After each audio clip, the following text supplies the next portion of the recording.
Hi, Tracy. Hello, how are you? I'm doing great. How are you today? I am doing very well. Thank you very much. Good. Well, So thank you. excited to be here. Good. Well, thank you so much for joining me. I'm excited about what you have to share today. So I think this is a really relevant topic that we need to hear more about. So thank you so much for being my guest. Oh, it's my pleasure. Very good. So tell the audience a little bit about who you are and what you do. Awesome. My name is Tracy Joseph. I am a coach for women going through menopause. I look at mind, body, spirit, and one of the tools that I use through the body is keto. So it helps regulate those aspects of our body first, and then we can work on our mind and our spirit and just wrap it all together so that we can feel good about going through this transition.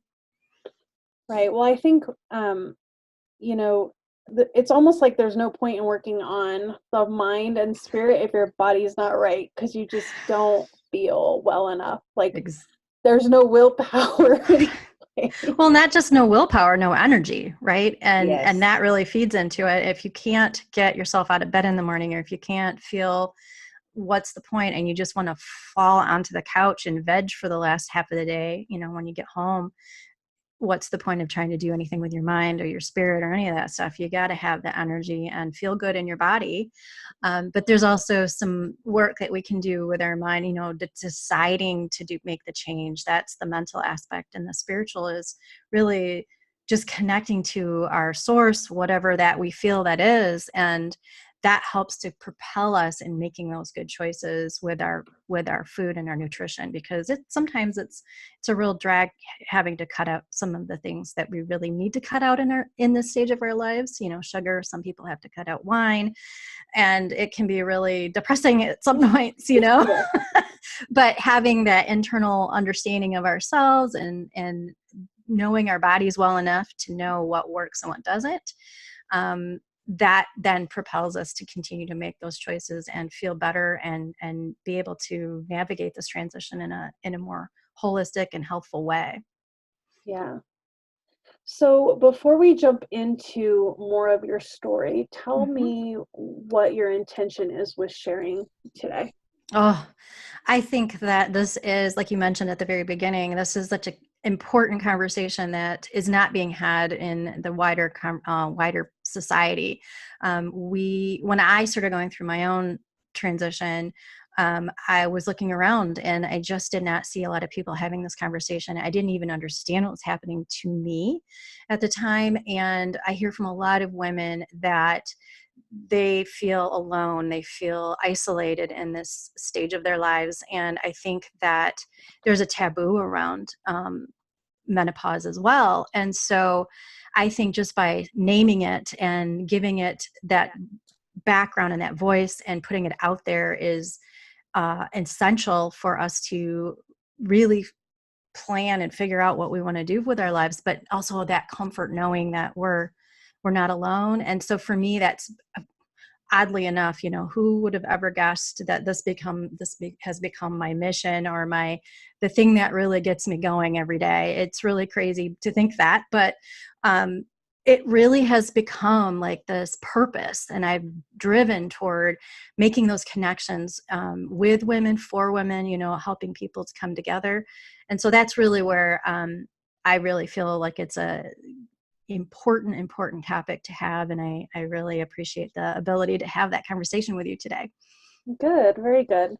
Well, let's talk a little bit about that. Tell me what started this journey for you. So a few years ago, I was having all kinds of crazy issues with my body, and I really didn't put it together because I think most people assume that menopause or perimenopause has to do with their menstrual cycle, and that, that's when you really are in menopause, is when those start to, stop or start to slow down. And that's really when you're having these changes. Well, I didn't put it together until later, but I started having problems with my weight. I started having problems with my mood swings. My relationship with my spouse and my children were suffering. I was having these crazy sweet cravings, and I've always been a sweet tooth, but it just went out of control, like literally standing in front of a candy jar, just stuff in my face. And of course, then the weight that came along with it, and telling everybody I have no willpower. And I really believed that, because I would say, okay, I'm done. I'm not having any more junk, no more candy, no more this, no more that. And of course, the very first thing you want to do is stuff your face full of candy, because it's inevitable. But so for me, when I started having these issues, it didn't really click that this might be hormonal, that this is an issue. It wasn't until I had a real crisis in my life when it came to my weight. I have a family history of significant health problems and with my mom. And so like the number that she was at, where she was having her health problems weight wise, that was kind of like my trigger. Like, I can't get to that number. And when I finally was really close to that number, I was like, oh, this can't happen. And so I had like this major moment. I had a really, I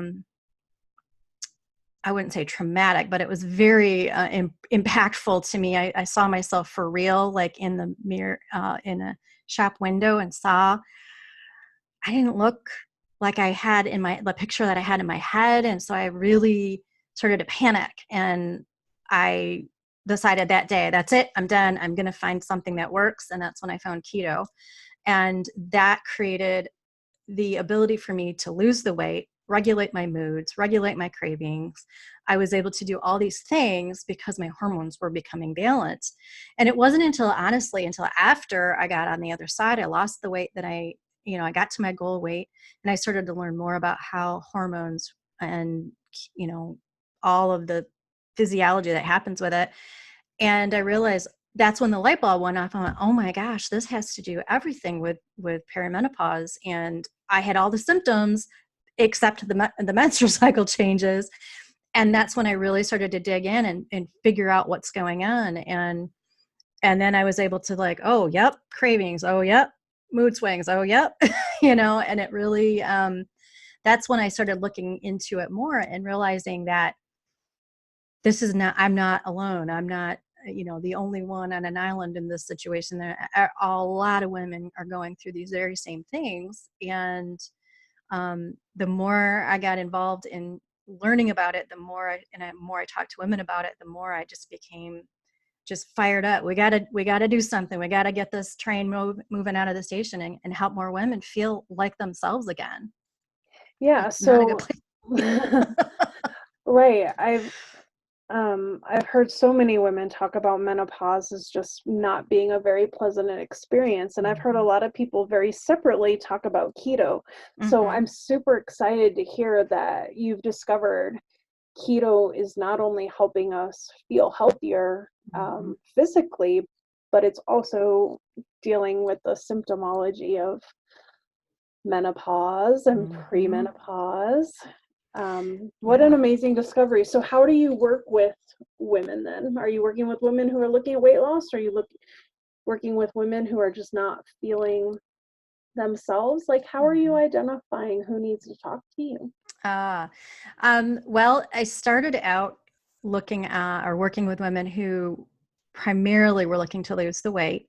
Um, Many times we feel or we get to a point in perimenopause, menopause, where everything that we've done isn't used to do that worked doesn't work anymore. All the old tricks and things that we used to have at our disposal isn't working, and we're actually gaining in spite of not doing anything differently.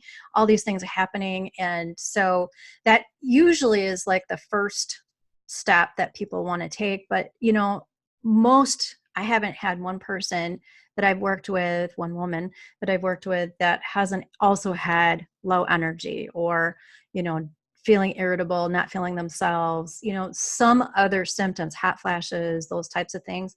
So it's together. Um, and everybody has different symptoms. So it's really kind of hard to say, well, I'm only going to market to people, or I'm only going to talk to people that have these symptoms. But weight seems to be a more universal situation. Mm, Um, but I am starting to expand and just kind of talk a little bit more to a broader have that broader conversation, because I really want people to know that we're looking at a whole picture and not just one, because body is important and body definitely is like the gateway to start these things, but it's really important to have these other two components, because without that, you're not going to, this lifestyle can't be a lifestyle. You can't move forward and make real long-term changes if you don't love your body, if you aren't committed to this lifestyle and really making the changes so that you feel better, all the things that go with it. So it's most, it happens in a lot of different ways, but a lot of women are really looking at the weight loss because they just are all of a sudden like, that weight gain in the middle is like, how did this happen? Yeah. And I And can tell you the science behind it, but it's not super exciting. well, and yeah, I hear a lot of people say, this is new, or I just can't seem to drop it now. Mm-hmm. What's changed? And I'm very busy on Facebook, and there's a 20-year-old man that I mentored when he was younger, and I had mentioned something, and he said, it's just calories in and calories out. And I said, okay, keep going to the gym. Like, you're a 20-year-old male, Right, you're right. a 45-year-old woman. I know that I have some different things than calories in, calories out. So Right. I think that we're starting to understand this whole Mm-hmm. connection with hormones and such. Mm-hmm. And um, I just love the idea of what you're doing. Tell me more. Tell me what else I need to know. Well, you're right. It is not just calories in, calories out. And exercise, a lot of women are told by their doctors when they come in and say, what's going on? I'm not doing anything different. And all of a sudden I have this extra weight, and it's all usually right around our waist. And the doctors usually respond and say, well, just eat less and exercise more. Well, it doesn't work. And a lot of doctors, when you tell them, oh, I'm doing that, and they don't really think you are, because it must be that you're not doing it right. And so it's not that. It's because your hormones are changing. Your body is looking for these hormones that are starting to decrease, your estrogens that's going down. It is creating the fat. That's why you get this weight cravings. That's why you have the munchies at night. That's why you have all of these things happening where you feel like, there was a point in time that I literally would be hangry, #hangry, right? And I would come home and I would be so mad because my husband hadn't started dinner. He'd been home for 2 minutes before me. And I'm like, I can't believe you haven't started dinner. And, so you got the mood swings, but you also have like this insatiable hunger that you just can't even get rid of. And it's because your body is trying to add the fat, because fat gives off estrogen. And so your body is trying to regulate its estrogen in the brain so that it feels normal again. So that's part of it. Knowing that, you can then move to the next stage and go, okay, what do I have to do? And one of the really brilliant things about keto that I really, really appreciate is that when you start it, and if you do it you can't do it like the bodybuilders, you can't do it like the 20-year-old, so you have to do it a little bit differently, and that's where some women have some challenges, but that's where I help with. But the nice thing is that you can feel full. You don't feel like you're going to eat your left arm. You are able to manage your sweet craving. For most people, they go away. You're able to lose the weight, and you're able to feel like yourself, because you're not running around like a mad person starving half to death all the time. And it just and the nice thing too is that you get to have things that you wouldn't normally consider food for a diet, which it's not a diet in my opinion, it's a lifestyle. But I just had a brownie. I mean, it's totally, you don't have to feel left out. You have to make some changes and alterations so that you're within your parameters, but you can still indulge with family and friends. Take some of these things with you to holidays and other gatherings, and you don't have to feel like you're the odd man sitting out eating your rice cakes or whatever, So Mm-hmm. it's very doable in real life out in the wild, essentially. That's one of the best parts, I think, about it. Yeah. And I heard someone describe keto as like, really, it was designed for your brain. So when you think about like how it's regulating estrogen and how it's helping our brain feel happier, really, that's what keto's doing for us. Yeah. We're putting fat in our brain instead of fat in our like around our waist. Well, and if you were finding more and more too about how hormones are created, and hormones are, some of our primary hormones are created, a basis, foundational, are with cholesterol. So you need the fat, good fat, not the bad fat, because there is such a thing. You need the fat in order to have the building blocks in your body to create the hormones so that your body functions properly. And yes, it was created back in the early 1900s for epileptic patients. Somehow I'll get that word out. And so if you read some of the nutritionists and others are saying, well, that was for them. And I'm like, but if it's good for someone who struggles with epilepsy, why wouldn't it be good for our brains too, to help it function better? And if you really take it back even further, before agriculture, you can look at how we used to eat, and it wasn't, processed grains. It wasn't sugar. The sugar we had were from fruit, and we didn't get that very often. And, the vegetables that we have at our disposal now weren't that prevalent back in, and we haven't had enough time to evolve into eating this way, the food, the way it's processed now.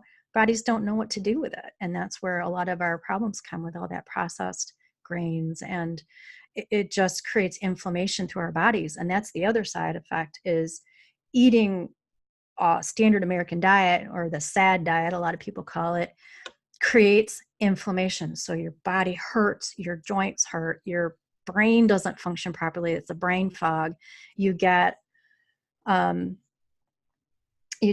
you swell up. There's a thing, if you look, you can do a search for carb face versus keto face, and you can see even in a week to 2 weeks the difference between what people have once they get that inflammation out of their system.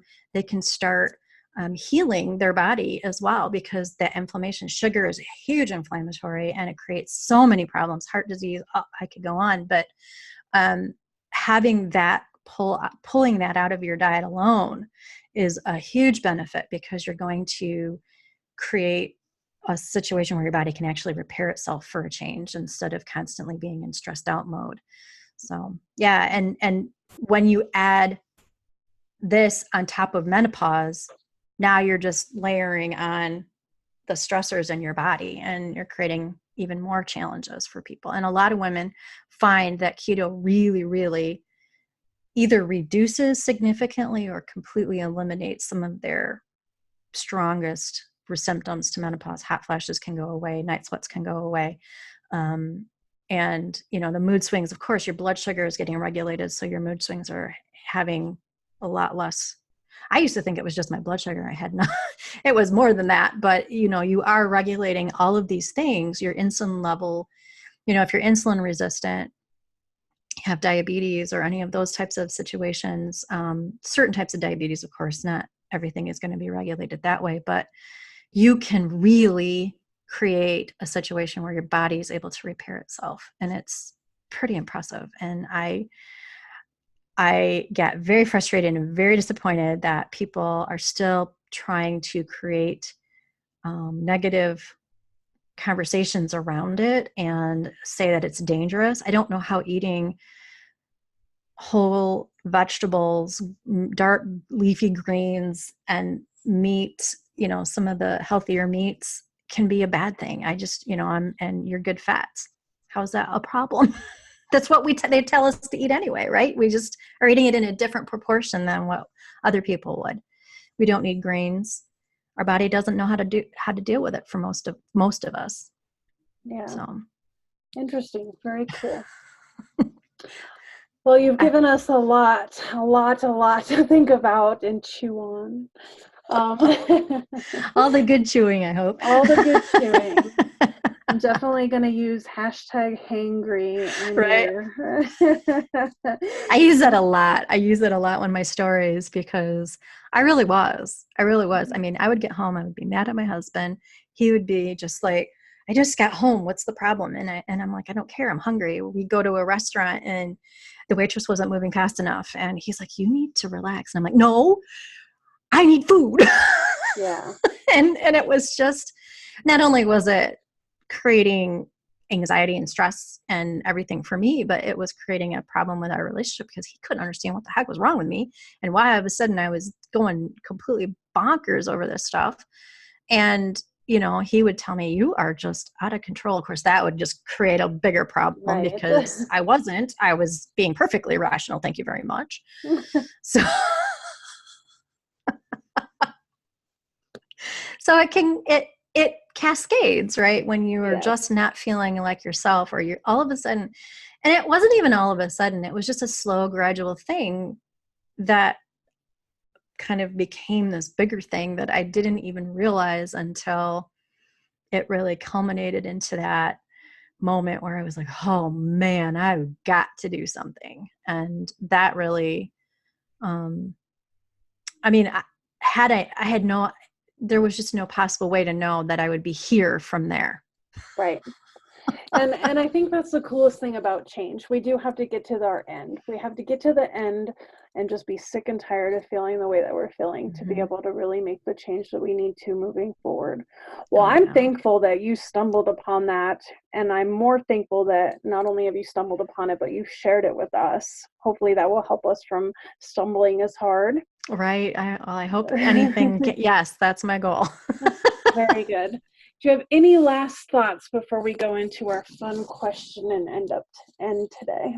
I think my biggest takeaway that I'd like people to have is to reach out and ask for help. If you don't feel like yourself, if you don't feel like all of us, you know, you just feel something's off, something's wrong, reach out and ask, you know, for a community to help you, because doing this alone is just it's no fun, but it's very isolating and it can feel oppressive. And I don't think no one should have to go through that. And without the community, we're just not able to have the same amount of strength. We don't have the same amount of um, ability to cope. And we really, I think, especially as women, we're very much, a lot of us are, you know, collaborative and communal, and having that community is really, really key, especially when they can relate to your issues and the challenges you're going through. Because, you know, our spouses may love us, but they don't understand us sometimes, and especially in this situation,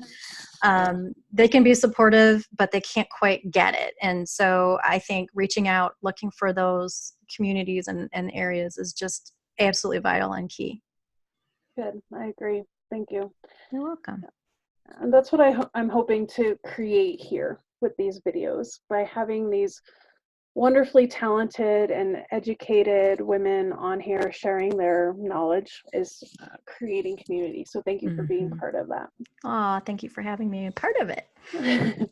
All right. We always end with a fun question because we need more fun in the world. That's right. So let's see.